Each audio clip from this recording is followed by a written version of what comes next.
Welcome along with the Mad Journalist. That's MADD Journalist on Twitter, Chris Dell. And over the next, 30, 45 minutes, we're going to dive deep into the NBA Finals 2022 edition. We'll give you sides and totals and plays on that for game one. And also long-range series props, and we've got a bunch of them, Chris. We're going to go in a lot of different directions. We'll also take you into the Action Network's Pro Report and Sharp Report and show you where the sharp money's going and how we use that tool to help shape some of our plays and kind of use that as one of the tools to gauge where the smart money is going, the sharp money is going on our plays. We're also going to dive into VSiN's got a consensus money report that I like as well. So we use multiple tools to kind of gauge where sharp money is going, gauge where public money is going, and we're going to use those as resources to help shape our plays along with our typical analytics. And that's that's really what the pro report is all about. Yes, it's our plays, and both you and I are on the winning side more often than we're on the losing side. So the plays right there have value. Also, our analytics and how we got there, plus how we use these other tools that help us gauge betting signals so that we can kind of round out our entire play roster, because those are all the things that go into what we do here. It's our analytics using a lot of advanced analytics, the old school eye test. Hey, I watch games, I know what I see. Signals, signals tracking sharp money. And when you kind of put all those things together, that's how you get a winning edge. And that's what the Pro Report is all about. It's about Joe Spano at Joe Spano56 on Twitter and Chris Dell at MADD, Mad Journalist on Twitter, getting a winning edge and passing those plays off to you so you can make a profit betting on the NBA. Plain and simple. That's what we're doing here. And we're going to do that today with our NBA Finals preview. In today's program, it's going to be about previewing game one of the series, and I'll have sides and total plays for game one of the series. And then we're going to have a bunch of series-long props. I've got a handful. You've got a handful. There won't be any individual game one props, player props, because historically, Chris, you've laid off a game one of playoff series until you can gauge the market. Me, in many cases, it's the opposite. A lot of times I go heavy early in the series because from a sides and total perspective, that's where I find more of my value. We'll get into that as we move through. But that's kind of where we're going, Chris. So let's fire it up. Let's take it away and let's get it rolling. Yeah, absolutely, man. In terms of just us starting this new podcast up and doing the live stream and continuing this into football season and doing other sports in the near future as well. So I'm excited about it and talking through the process, looking at the rest of the market, seeing how things are shaping from sides, totals, the player props, series props in this case, et cetera. So just looking at the line now, we saw the line open 3.5. We see some lines now at +4 for Boston, but generally the market was very sharp for game one, opened up at 3.5. I think they're trying to generate a lot of two-way action there, and they were very successful at the opening gates doing so. We're seeing, Joe, 79% of the bets, 82% of the money on Golden State. However, we're seeing sharp action on Boston for this. And personally, for me, I like that because I favor Boston in this series. There's a lot of X factors that we'll go through here in a little bit to, kind of reason why I feel that way. And we'll talk through some of the bets we're going to make because of that. But sharp money on Boston, is it the hook? Is it the 3.5? A lot of people have these teams power rated almost similarly, if not Boston power rated higher than Golden State, but there's a few injury concerns there too. So that's what I'm seeing right now. I don't have a play on the side, Joe. I would play Boston if this was, hey, each team's had a week of rest. We know Smart's healthy. We know Robert Williams is healthy. Then these two teams fully healthy going up against each other on equal rest, then I would like the Boston +3.5, but obviously that's baked into the line already. So any thoughts for you on the side or total? We're also seeing sharp money on the over 211.5. And according to the Pro Report on Action Network, quote unquote, big money on the under. So we're seeing a little bit of a split there in terms of sharp money on the over, big money on the under. 64% of the money is on the under. So it's interesting to see that the majority of the money is on a certain side. However, sharp money being tracked is actually on the opposite of where the total money is, which is something we usually don't see, I think, more often than not. So any thoughts on side or total based on what the market's become as of now that we've had about 3-4 full days since the openers there? Here's what's interesting. As I've talked about throughout our time doing this, pretty much since the start of the NBA playoffs, I find most of my value early in these series because I think the lines are a little off, and I usually can find an edge that I like. Not so easy here early in this series. I mean, a real challenge. It's a lot of it has to do with uncertainty. The Warriors have three parts of their rotation, not superstars, but three key pieces of their rotation who their status is uncertain. It looks like Otto Porter's probably going to play. That looks like it's going to happen. It looks like Otto Porter is probably going to play. Iguodala and Gary Payton III look like true game time decisions. That they're very much up in the air. They did go full in the scrimmage on Wednesday, and that's encouraging, but still, they're much more game time decisions. Otto Porter's going to go, and if you don't think those two are a factor, you're wrong. They bring a lot defensively on the perimeter for Golden State, so it's kind of hard to get a feel here for game one because of their uncertainty. And then you always have the uncertainty of Robert Williams and Marcus Smart. They're both dealing with injuries. They both played game 7. Smart does not look limited. Williams does at times, and they really limit and manage his minutes. But those guys look like they're going to go for game 1. It's kind of just a matter of what are you going to get. So with the injury uncertainty on both sides, the rest thing, I actually kind of favor the Celtics here a little bit. Sometimes, NBA players are not used to taking 7 days off and coming back sharp. And we see a lot of times in these scenarios where the team on the long rest comes out flat. And it's not just, they come out flat early and regroup, kind of like a lot of people who do what we do say, and they automatically bet the Celtics in the first quarter or first half on the spread side, and then it doesn't work out for them. But they come out flat the whole game. The shots aren't falling. The defensive switching isn't crisp. They're just, the sense of urgency sometimes isn't there. And a lot of times that effort in game 1 is a little flat as opposed to the team that's had adequate rest but has been battling and been in game 7s and tight and contested games and is kind of on normal rest. Not normal postseason rest, but nice normal rest. 3 days off is plenty in these scenarios. So from that standpoint, the uncertainty on what you're going to get from an injury perspective, the rest versus rust thing, the fact that one of the calling cards of the Celtics for me is how good they are on the road and how many road games they typically can steal in a series and do steal and have stolen in every series in the postseason thus far.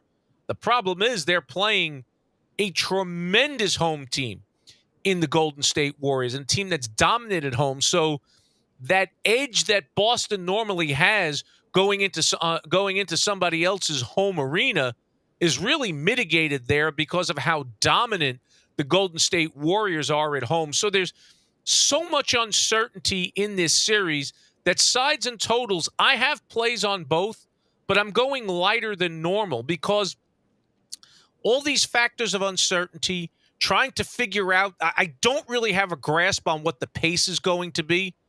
We know that Golden State, with everybody healthy, likes to pick it up and put it down and move fast. Boston likes to play at a more measured pace, but Boston in this postseason, when taking on opposition that likes to pick up the pace like Milwaukee, has often followed along and has had no problems in that regard. And as a result, if you look early in the Milwaukee series, all the games went over. and they went over numbers that were bigger than this. As the series moved along, they started hitting unders, and the number had to start steadily coming down as the two teams got used to each other. Well, these teams have only played twice. They only played once. I don't think in either game. In the first game in Boston in November, Boston was playing lousy ball. Golden State dominates. Yeah. In the game in March in Golden State, Steph Curry gets hurt. I don't know, late in the first quarter, I believe. Yeah. So I don't think you can glean much from that. There's not a lot of familiarity between these two teams. So it's a really tricky spot. But I do like the Celtics in this spot. I do like them in the series, and I do like the total. And I do like the over on the total. Again, it's some of it is my own analytics. Some of it is following the sharps and following some of these other money reports that are helping us gauge where the smart money is going. You know, I locked in at the Celtics at +4. Cost me $114 to get it at FanDuel. Every other shop is at 3.5 right now. Barring anything major injury announcement wise, I don't see much change happening in that line. You know, if they say Iguodala is going to play, if they confirm that Gary Payton's going to play, and once they confirm that Otto Porter's going to play, I don't think that does much to this line. I'm okay locking yourself in if you're on the Celtics side of things at +4 right now. Lay the 114 with FanDuel because you may well, if this doesn't go as expected, you may well need every point here. So that was my play, and it's a modest play. I'm only going 2 units on that on the Celtics in Game 1. As far as the total, I locked in at 212 at win, and I only had to lay 108 to get it. That was the small movement, the tick up. Most other shops are at 212.5. I like the over here. And again, my analogy in many ways to this game is the early games in the Milwaukee series, where Milwaukee wanted to play fast, and they did. The Warriors are going to want to play fast like Milwaukee did, and Boston will play along. That you couple in the fact that the Warriors both of these teams turn over the ball a lot, and that's going to lead to some transition points, and I think that'll help push this thing over the number. You know, if you've watched both of these teams in the postseason, we all know the Warriors' turnover issues. You know, that's their bugaboo on offense. They turn the ball over a lot, and they can allow other teams to get in the transition, get easy points, and Boston will take advantage of that. Very quietly, though, in this postseason, the Celtics have turned the ball over a lot. It's been an Achilles heel for them, and it's led to a lot of points in transition from the opposition. So I think we may see some of that here, and that might help push the pace, along with the Warriors' general desire to push the pace. And I do believe the Celts, at least in the early going, will follow along. So I like the over, and I like the Celtics I actually like the Celtics to win tonight. I'm not confident in tonight. I should say tomorrow. I should say Thursday. I'm not confident that they win, but I like them to win. I definitely want the 4 points because I do believe this is going to be a close game. And, you know, I think the Celtics are rested enough and that their key players and their banged up players are as fresh and as pain-free as they're going to be the rest of the way. And I think they're going to give a good effort because I think while they're rested, I still think they'll be sharp. I think the Warriors could be a little flat. Shots could not be falling. I think the home crowd will help them. I think it's going to be a fairly close game all the way that I think the Celtics will win. But I don't have that wealth of confidence. You can see the sharp money doesn't have a wealth of confidence there on either the spread or the total. So I'm treading lightly here. Both plays are 2-unit plays, but I like the Celtics to find a way to win, and I certainly think they'll cover, and I think this one slides over the total of 212. Yeah, so one series prop that I was looking at was there's a prop, finals prop on DK. I don't know if any other books have this, but is basically the over-under on how many games will be decided by 3 points or less. And you can bet over 1.5 and get plus 200 odds. So I was like, okay, let me add that to my list. Let me kind of work through this, see what I can find. You're losing that prop more often than not. So in this case, I would say, if anything, you want to look at the value. If you like Boston, I would just be a little bit concerned. Like, if I like Boston and I see the line plus 3.5, some people might think, hey, I want to buy a half a point, get it to plus 4. Well, if you like Boston, the track record shows here that a lot of these games are not decided by 3 points or less. Mm-hmm. So I would be willing to sell a point and go up, to plus 3. Okay. And get better odds on that, because the odds of that, like, if Boston's going to cover, like, there's a strong chance they're going to win the game. And I know this is the Warriors here, and I think the rest versus rust issue, like, obviously that's a hindsight play. Like, who's going to come out and say, oh, well, it was rest or it was rust in game 1? We're not really going to know that. But what historically we've seen is that teams coming off of game 7 going into the next series, they historically struggle, but they historically struggle most often in the second half of games. And I think that it's a mindset thing for Boston here. Like, we've seen what they've done in game 1s. Like, game 1 has arguably been their worst game of each of the past 3 series. Like, game 1 opened up against Boston in round 2, against Milwaukee in round 2, at home in Boston, and they got blown out. I mean, they lost by 12 points, but that game was decided pretty early on. Yes, you look at game 1 against Brooklyn, again, favorites in Boston. That was their worst game of the series. Like, that was the only game where the Brooklyn Nets actually had a chance to win the game with less than a few seconds left in regulation, when Tatum hit that, that game-winning shot at the end off the Marcus Smart pass. So you look at now, the Miami Heat, that was the most points that Boston gave up all series to Miami was in game 1, albeit on the road. So I think we're seeing a trend here with Boston that, look, this team, give them credit. Like, they have yet to lose back-to-back games.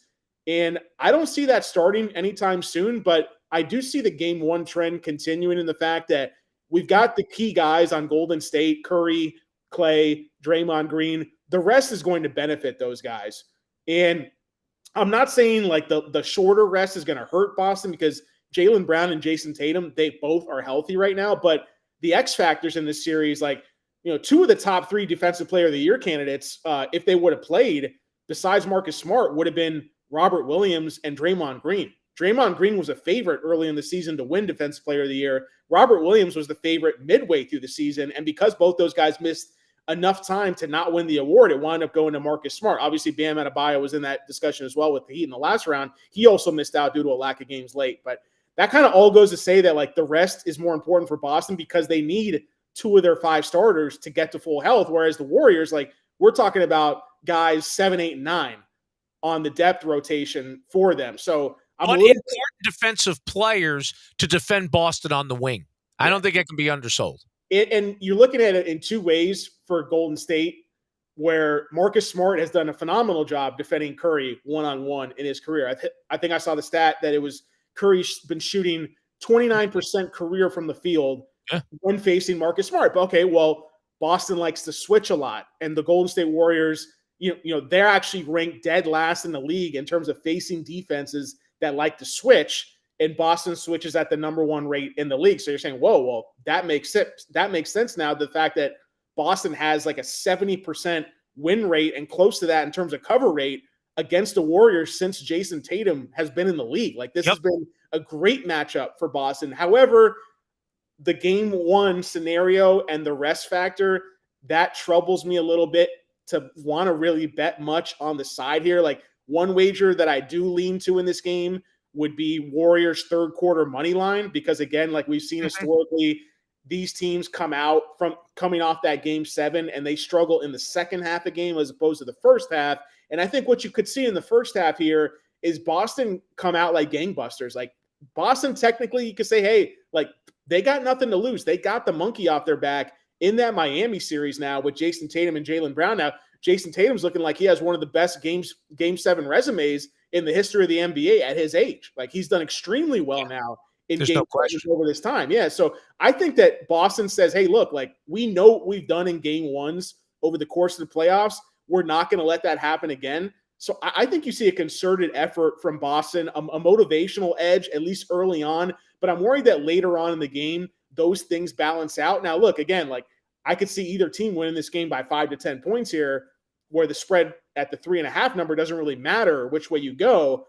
But that's why I'd probably rather side with Golden State third quarter money line, because historically over the last couple of years, that's where they've been most successful. So for me, I would also look at that in addition to Golden State team total over, because we've seen now in 2 of the 3 series that Boston has played in, the most points they allowed to Brooklyn was in game 1. The most points they allowed to Miami was in game 1.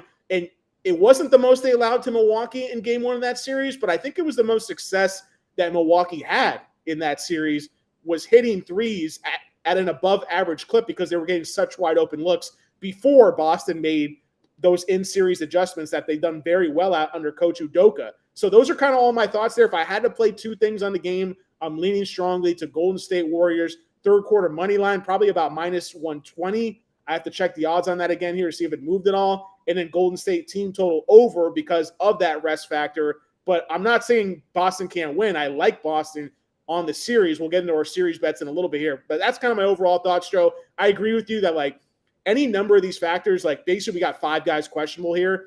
And depending on how news breaks, like will there be minutes restrictions? What are these guys saying behind the scenes? What are coaches saying to beat reporters behind the scenes that we're going to discover, that the market's going to discover?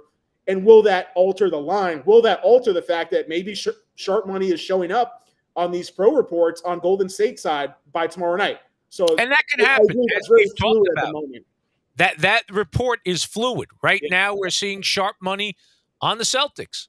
By game time, does that change? And it entirely could.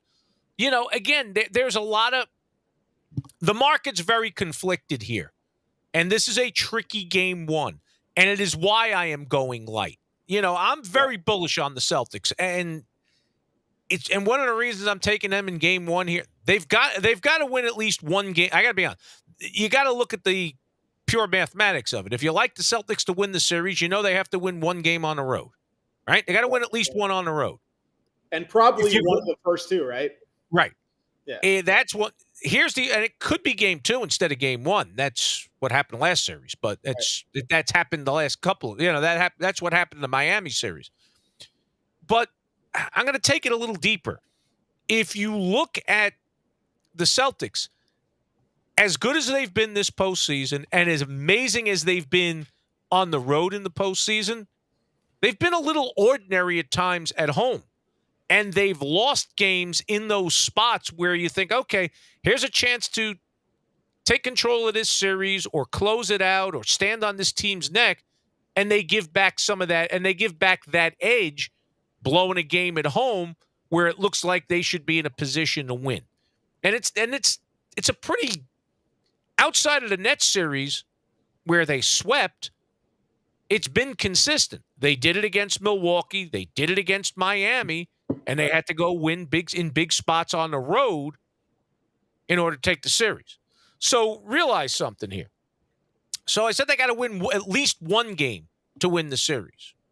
Well, they're probably going to have to win more than that on the road, because they're probably going to drop a game in Boston. It's just the way it is. It's the way they've played. Yes, the Warriors are not a great road team. They're not Boston on the road. They're dominant at home. They're generally pretty ordinary on the road, especially compared to Boston in the playoffs. But Boston's been dropping games in key spots at home and then making up for it on the road. So if Boston drops a game at home in this series, well, now they got to win 2 games on the road to win the series. So if you like Boston, you start to say to yourself, boy, if they're going to win this series, there's some things that got to happen. So that's another factor. You know, there's a lot of things here at play for me. And again, I just think, you know, a lot of it, we're talking rest versus rust, and we look at the history, come out of Game 7, go into Game 1. This is a little different than as you roll through the playoffs. Like coming out of the Nets series, going into the Milwaukee series, the rest was a little shorter. You know, this is plenty of rest. Also, there's a matchup factor here. You started to allude to it. Celtics match up really well against the Warriors, and they have a lot of edges here. If they stay big, they could beat up Milwaukee down, beat up Golden State down low. I mean, they're not big at busting the ball into the box, but they can do it here. Or you have a situation where if Robert Williams is forced off the floor, not necessarily because of his knee and a minutes limit, or it could be a situation as great as a defender as Robert Williams is, and as great as the Celtics are defensively, and I talk about how great they are with him on the floor defensively. His weakness as a defender is when they switch everything. He's the slow switch guy. And the Warriors are the kind of offense that can exploit that. So you can make a case that for just this series, there may be situations where the Celtics are better defensively with either Grant Williams or Al Horford on the floor and Robert Williams off the floor. So some of the health questions there. There's just a number of ways the Celtics can go. And if the Warriors take one thing away, there seems to me there's something that the Celtics can exploit. So I'm pretty bullish here. It seems that the odds makers are pretty bullish because if you look at some of these ancillary things, you would have thought the Celtics would have been a bigger underdog. So for all these reasons, I just kind of like the Celtics in this spot, and I think this is the game they steal. It hasn't been their pattern getting to this point, but I think this is the spot where they say, hey, we can't mess around. We've got to show that we can stand toe-to-toe, and we got to steal a game coming out of the box. So I like them in this spot here tonight. Thursday, I don't love it again. That's why we're going light.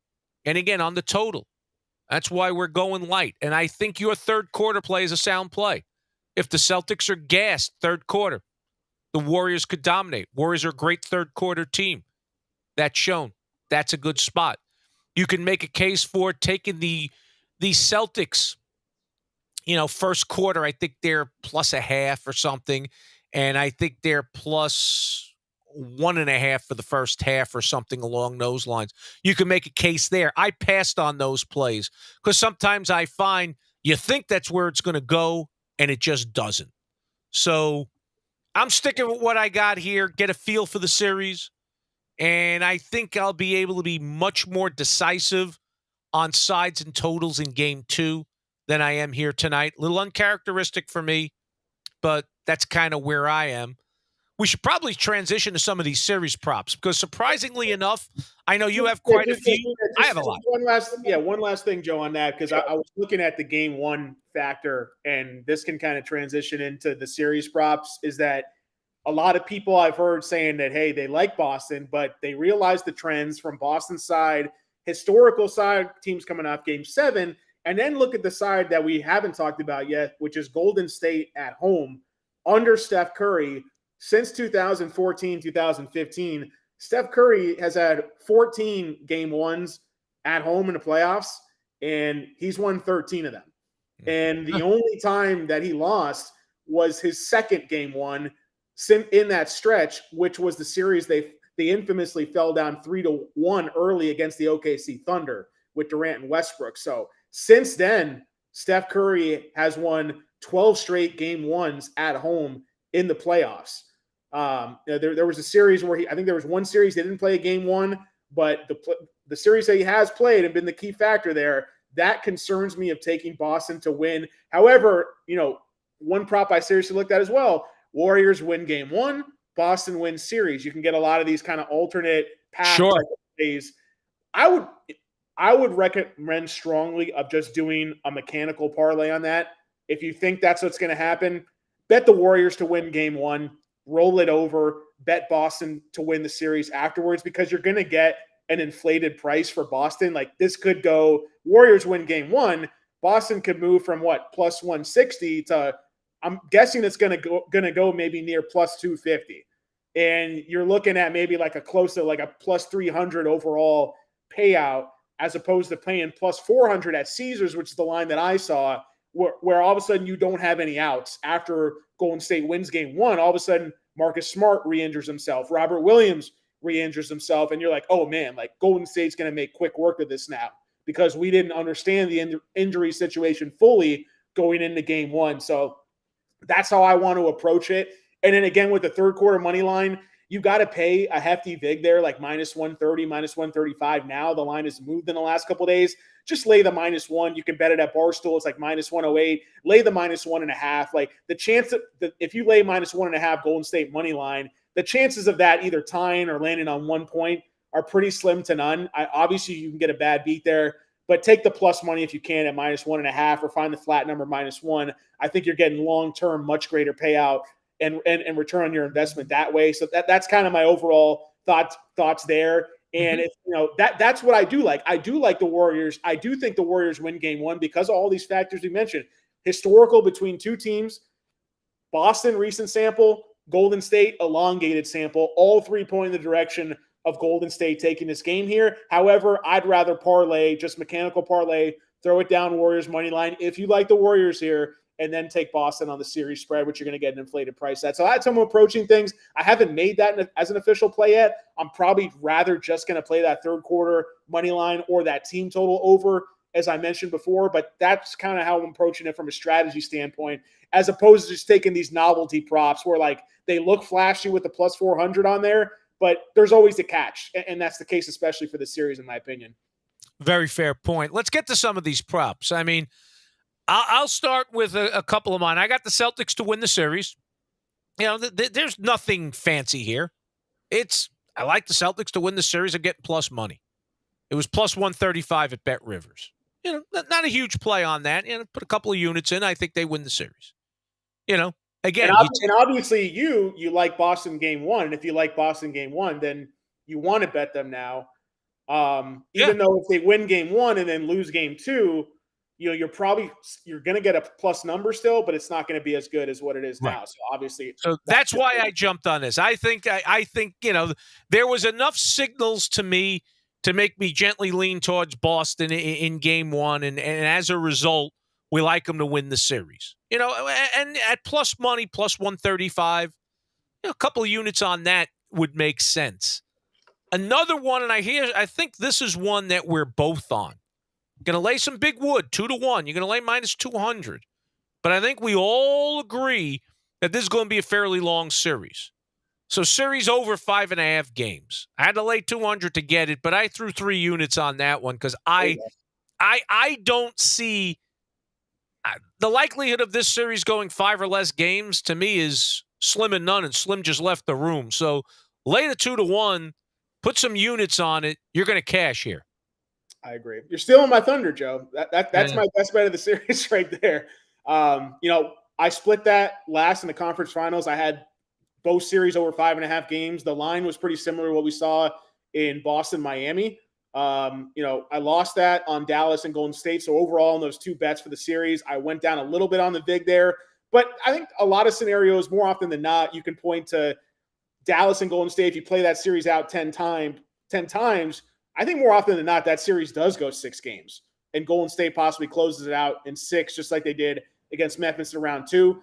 We had a historically bad shooting performance from Dallas, a historical choke job from Dallas in game 2. So that's in the past, but I want to focus back on that again here in the present here, where I'm in agreement with you. And the fact that all these injury risks, if Porter, Payton, and Iguodala re-injure themselves and can't play, like not really much changes. I know that they're X factors in a sense coming off the bench. One can play a big role. One can have a big shooting game. But Golden State's core is intact, whereas Boston, it's very fragile at the moment, and we don't know how much that's going to change. Like Marcus Smart has admittedly said to the media that he's like 65, 70%, not even.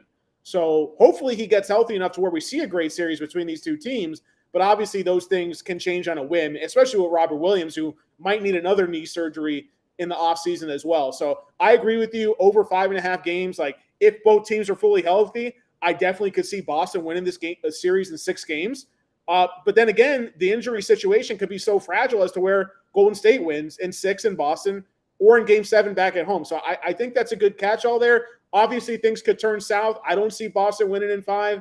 I could see Golden State possibly winning in 5, but you'd have to have a lot of things go south for Boston in order for that to happen. And the fact that they've been dealing with these injuries already, and they still, to this point, have not lost back-to-back games in the playoffs, I think that makes it a very solid bet. Like when I kind of calculate these numbers by hand, when I'm looking at these odds, like I put that series price in terms of the over-under on the series games, I put it closer to minus 300. So I think minus 190 is what I played at Bet 365.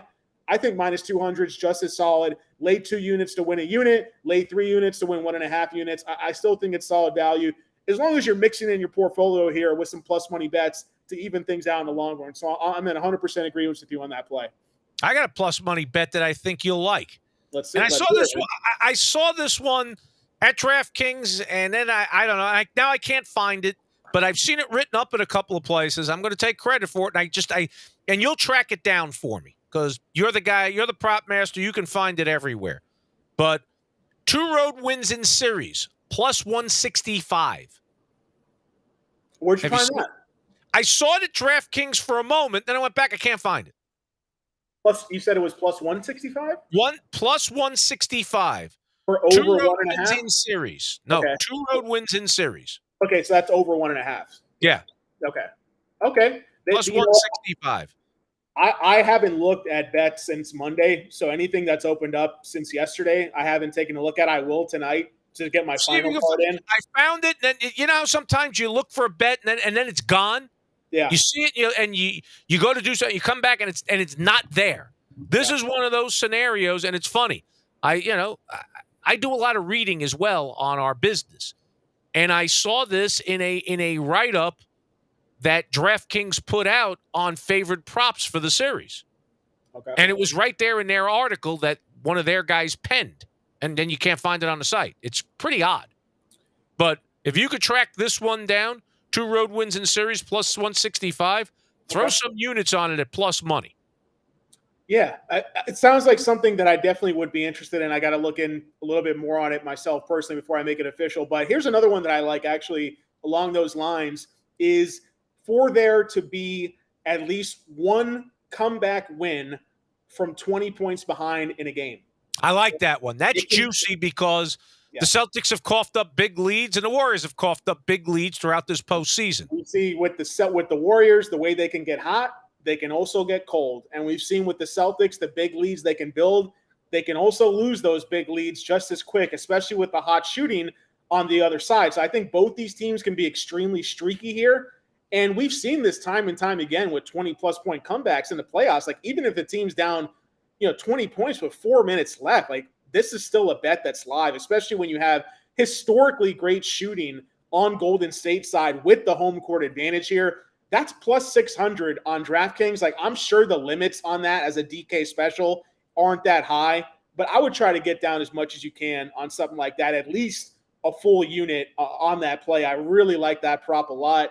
I could see either team being live to cash that. It can be either team. It just needs to happen one time. And again, like you and I both talked about, we both really like the series to go over 5.5 games.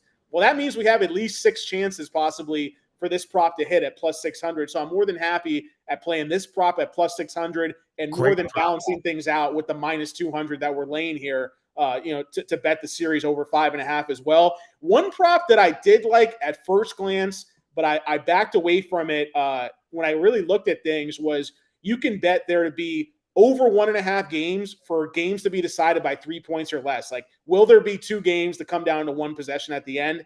I looked at the historical trends on this and the numbers recently in terms of just the last, 8 years since the Warriors kind of mini dynasty run started. And it just hasn't happened enough to where, so many things can happen at the end of the game that maybe it happens one time. And maybe I'm jaded as a fan by seeing so many blowouts as well. But that was I think that was at plus 200. I backed away from it. So I would just call it a lean. I haven't made it official. I haven't bet it myself, but it's something that was on my card to kind of research and work things through. And I'll leave it at this, Joe, before you kind of give me your final bets here on the series. 2 props that I played. Now, this is an interesting one here because we talked about Warriors winning game 1, Boston winning the series, that being a very popular bet. I told you how I'd rather just mechanical parlay that, play the Warriors in game 1 if you like them, then bet the inflated price on Boston to win a series. However, I think an even better way you could possibly kind of get behind this is on Bet365, and I'm pretty sure like maybe Bet Rivers or PointsBet might have this up by now as well. You can bet for either team to win the series from behind, and you can get Boston at plus 325, or you can get Golden State at plus 300. I bet both. I bet both teams. That's interesting. Yeah, and I have seen those. I think I saw that.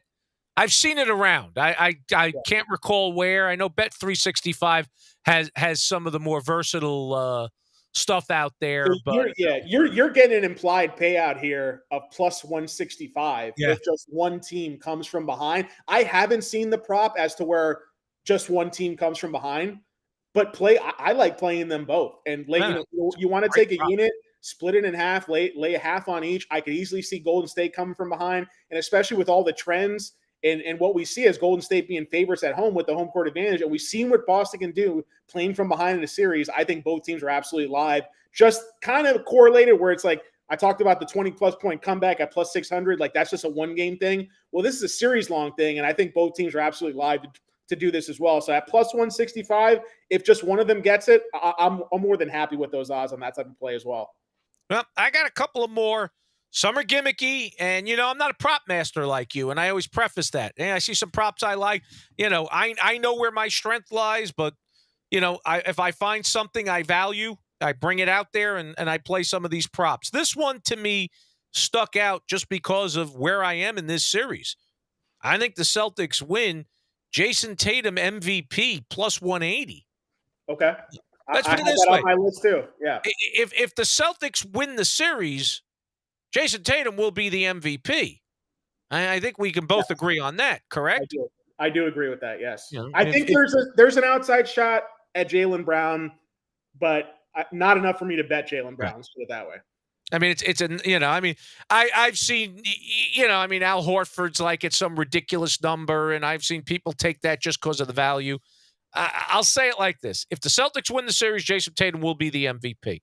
I think lock, stock, and barrel. So I hit that one. And here's my gimmicky plays. Again, a lot of them it's because they're plus money. There's not going to be a lot put on them, but they're fun. And if you hit, you get paid. And based on some of the other units we have in play, if these things don't happen, most of these other things will happen. You'll be okay. I took a correct score on the series. Celtics to win series 4 games to 2. Okay. I'm getting plus 440. Very small play, like a half a unit, because I don't trust that those exact type numbers come out. I think that that's too precise. Hence the ridiculously large number that actually is a ridiculously low number when you compare the chances of this actually happening. But I thought I toss a half a unit on there. Is it a great play? No, not really. It's not a great play. There's it's a tough spot. And then we call that one a sprinkle, Joe. A little sprinkle. Right there. It's a sprinkle because, to be honest with you, there's not a lot of line value here. This line should actually be bigger, and it's tough to guess exactly how many games a series is going to end in. There's too many variables. Now, have you also laid a little bit on Boston minus 1.5 at a similar outcome? Obviously, if they win in 6 or in 5, you would still cash that as well. I did. Okay. A little bit there as well. That's a good catch. You knew where I was going. And then I did another, and here's a gimmicky one. Celtics to win game 1 in series. You talked about, unlike people who thought the Celtics would lose game 1 in series, I think they're going to win game 1. So the spot to grab this is kind of now. So I grabbed it before the series. Gimmicky, small play, plus 320 at PointsBet. It's a sprinkle. These are sprinkles. Mm-hmm. You heard some of my bigger stuff on the props. That's a sprinkle. Could be gone. That sprinkle could be gone very quickly and flushed down a porcelain commode almost immediately if they don't win game 1. Sure. That's the way it goes. Yeah. You're diversifying your portfolio. You like Boston. You're figuring out different ways to play Boston, because if that prop loses, you're still live for Tatum Finals MVP. You're still live for series over 5.5 games. You're still live for all these different things. So I'm with you on that. And for me, like that's one prop that I still have on my list. I haven't X'd it out, but I still have it circled, is the Tatum Finals MVP. For me, I would be very surprised to see Boston go up 2-0 in this series, but I wouldn't be surprised to see Golden State be up 2-0, just taking care of home court advantage and letting things play out from there. I still think Boston could have a chance in that scenario, although it'd be a very slim chance. In that case, I think even if it's split 1-1 after 2 games, you're probably still going to get close to those odds on the plus 180 for Tatum. So for me, like I want to see it first with Boston. I want to see them take care of business, win on Golden State's home floor, the Rockets, Oracle Arena, or whatever it's called now. And I think you're going to get close to the plus 180, maybe not as much. So that's why I'm kind of playing that by ear, and I haven't bet it yet. But I'm in agreement with you in terms of Boston having that edge. I just need to see it first with the health of Smart and Williams, which you could argue are 2 of the best 5 defenders in the NBA. They're going to be crucial in this series for Boston to play defense as a team and have that be an X factor to win this series in the long run too. So I definitely hear you on that. I don't know if you want to transition here as we wrap up, Joe, like some series props. I have some data that I looked at. Like, sure, fire it up, baby. Yeah, what I want to do is like, you talked about the 2 games they played against each other. Let's just give a really quick rundown of that. Like game 1, I'm not looking at all. The Warriors did not have Klay Thompson. They did not have Jordan Poole. Celtics did not have Al Horford, Grant Williams, or Derek White. So, and we're playing really bad basketball at the time. They were still almost won the game. They only lost that game by 4 points. So I'm throwing that game out the window. Now, all of a sudden, we move on to March 16th, game 2, where the Celtics, they throttled Golden State. Now, you mentioned it. Curry got hurt. He got hurt with 4 minutes left in the second quarter. Okay. So we got almost a half of what these 2 teams look like when Golden State, when Curry got hurt. Up to that point, the Celtics had won the first quarter 23-17. So their defense was on full display here, holding Golden State to 17 points at home in that game before Curry got hurt. And then even this, we saw 8 minutes of Curry on the floor in that game, Joe. And look, it's a regular season game. Like we're picking at straws here, but what I saw from that is that the Celtics were winning 10-8 in the second quarter with 4 minutes left. Like that was going to be an extremely low second quarter. The second quarter wound up playing out as Celtics 25, Golden State 15. So at halftime in that game, granted, Curry missed the last 4 minutes of quarter 2. It was 48-32. So big advantage to Boston's defense there. Yeah. So 48-32. And then we saw in the third quarter, Jordan Poole came out, went gangbusters, basically as Curry light for Golden State. And Golden State outscored Boston in the third quarter 37-31. So another thing in the direction of Boston having that third quarter edge, just like they've had over the last 8 years, the third quarter edge historically. Boston closes it out, holds them to 19 points, wins the fourth quarter 31-19. So we see in 3 of the 4 quarters in that game that the Celtics held the Warriors to 19 points or less. And you can also see, despite moments of despite 2 40-point quarters, that this is a kind of game that could go over. So if there's one of these runs where defense dominates the day for a quarter, for a half, the over is still in play here. This is not one of those spots where you've got, the Warriors and the Grizz, and you're seeing an over approaching 230 and one light quarter, one sub 50-point quarter, and you're dead in the water here. These 2 teams have shown that that game showed that the Warriors want to play fast, and that there'll be points where Boston is willing to play with them. And those will be your 60-point quarters. And then when Boston is able to throttle the Warriors, those will be your 40-point quarters. Get one more 60-point quarter than 40-point quarter, you hit your over. Yeah. And a couple like player prop series props. And again, this is why we go light today on that total. Yeah. Because we don't know what we're going to get. So go light today. This will help you determine what it is. The books will adjust slow, and as a result, you'll probably get value in one direction or the other tomorrow. Or game 2, I should say. Yeah, and I'm not playing a single player prop for game one, but maybe I'll play Never a do. couple player props for the series, Joe, which is I think there's value on Smart to lead the series in assists.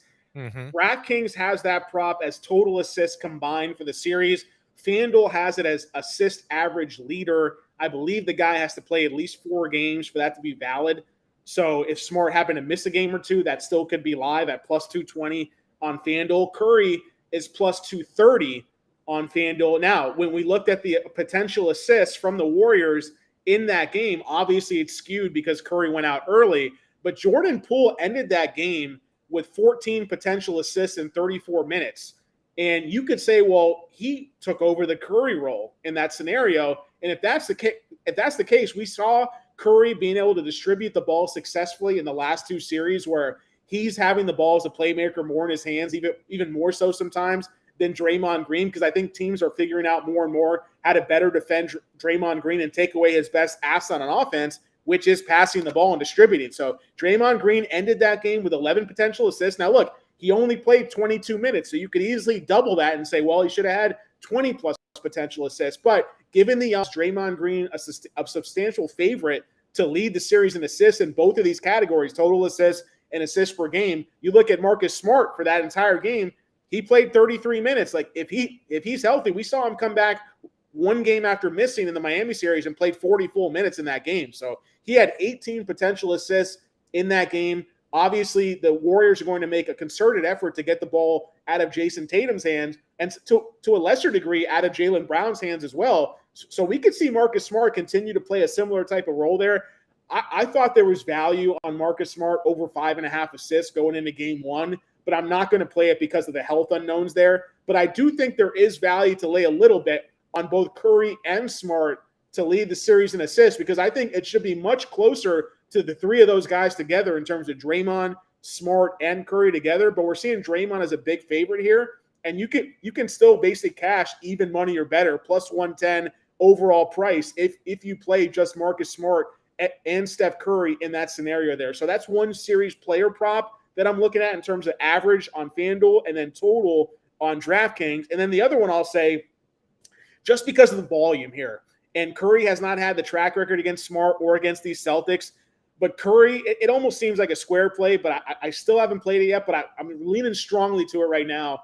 You can play it 2 ways, as Curry to be the 3-point leader of the series on DraftKings, minus 120, that's total threes, or the 3-point average per game made leader on FanDuel, which is plus 105. Now, look, if you look at all the guys that are in contention for this, Jason Tatum and Klay Thompson are both live for this victory here. But I believe Steph Curry took 16 more threes in the last series against Dallas than Klay, and he's averaging at least like 3 more attempts per game. So just on volume alone, I think there's a tremendous value on the FanDuel average threes per made per game prop at plus 105. Look, Klay's plus 410. I think there is value there, but I want to take the volume there to where I can get plus money for a guy we're almost guaranteed he's going to attempt the most threes. And we know that, yeah, Klay made the 8 or 9 in game 5, the closeout game against Dallas, but Curry's just as likely to have at least one of those type of games in his back pocket there. So that's one prop of mine there in terms of series player props. Smart and Curry on the assists, and then Curry on the threes at both DraftKings and FanDuel. That's great stuff, man. I mean, that's really it. You've got series-long props. You got small side and total on game one. And again, an explanation of our approach. And, to kind of sum it up, you lay off a game one as far as individual player props for the game to kind of get a feel of the market. Yep. I'm doing the same thing here in game one on sides and totals. I'm going light because your explanation and your analysis of the second matchup in Golden State between these two clubs shows you that this total's just about perfect and that these two teams could either obliterate it or end up 20 points below it or end up right there. Right. So go light. I like the over. Sharp money likes the over. Big money's on the under. You're kind of all over the place. In a perfect world, I stay off it altogether, but I'm going light because I lean towards the over here. And it's the same thing on the side. I like the Celtics to win this game, but man, you've made some very compelling arguments, as have others, that while it's probably going to be a split of these first two games in San Francisco, it's probably game two that the Celtics win. You could make that case. And by the way, if I'm wrong in game one, I'll be right back on a horse in game two. Yeah, I think you have to be, unless something happens to Smart or Williams that we see in that series. That's kind of a red flag there. I agree with you 100%. And it's still not enough for me to bet Golden State in game one either. Like I said, I'm kind of ducking out and playing that third quarter spread bet there. But it's not but that's a sound play. And there's that group of people that are going to try and play the first quarter or first half Celtics spread. I'm not buying that. Yeah. I'm not that part. I'm not buying. Another thing I will say for that game too, like the only game I'm really taking into account there on March 16th is, like you mentioned it, like this is the same Boston team we've seen since then to now. They weren't missing anybody. They had Derek White. He played about the average minutes he's playing in the playoffs. So their rotation was like as solid as it's ever going to be to glean any insights from that. They played a couple role guys off the bench, maybe a few minutes here or there that they wouldn't have normally played, but they had everybody. And Golden State, I mean, almost the same thing. We talked about the Curry injury in game. They did not have Iguodala or Payton. Like that's a very likely scenario for game one. I don't think you're going to see them, despite I'm hearing mixed signals. Playing Iguodala, I'd be very surprised to see Iguodala out there. I think you're going to see those two guys in game two. I think you see Otto Porter in game one. Yeah.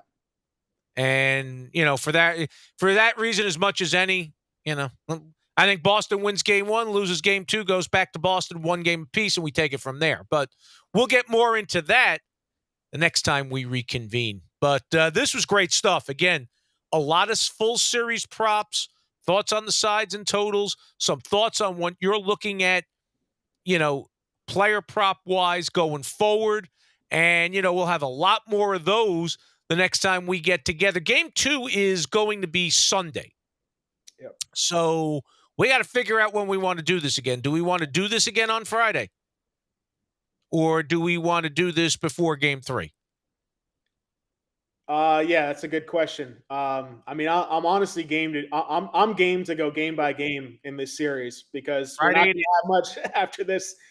We're going to be searching for some content to throw around this show. But I think that for me, this just goes to my betting process. Like, I'd be comfortable talking through my strategy, maybe like Friday, late afternoon, evening, as long as we get the advanced data from NBA for the potential assists and the rebounding chances and the usage data, because then maybe we can glean some insights if everyone plays through the game, if we have a clear picture of who's going to play, who's not going to play. And I think as long as we get that from Boston's side, if Boston goes into game one Thursday, they play everybody and everyone looks good to play in game two. Yeah, we might have Payton come back. We might have Iguodala come back. I'll be confident playing Celtics player props in game two.